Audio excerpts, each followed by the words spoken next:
افغان مہاجرین کی سبز ہلالی پرچم کی توہین، کیا افغانوں کے کیمپ اکھاڑ دیے جائیں گے؟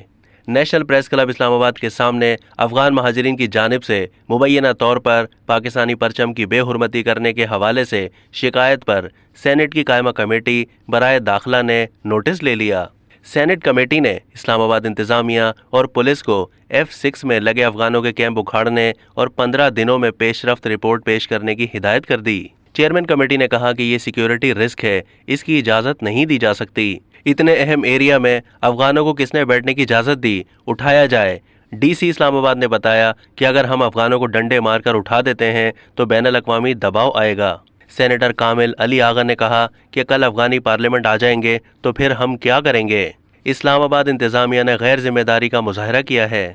پاکستان کے یوم آزادی کے قریب آتے ہی گزشتہ کئی برسوں سے پشاور میں افغان باشندوں کی گرفتاری کے واقعات رپورٹ ہوتے ہیں۔ ایسا ہی ایک افسوسناک واقعہ اس سال بھی پیش آیا تھا۔ پشاور پولیس نے پاکستانی پرچم کو نظر آتش کر کے اس کی ویڈیو سوشل میڈیا پر اپلوڈ کرنے والے افغان مہاجر کو گرفتار کیا تھا۔ اب تک کے لیے اتنا ہی۔ مزید معلومات کے لیے ڈیلی جنگ کے یوٹیوب چینل کو سبسکرائب کیجیے اور فیس بک کے پیج کو بھی لائک کیجیے۔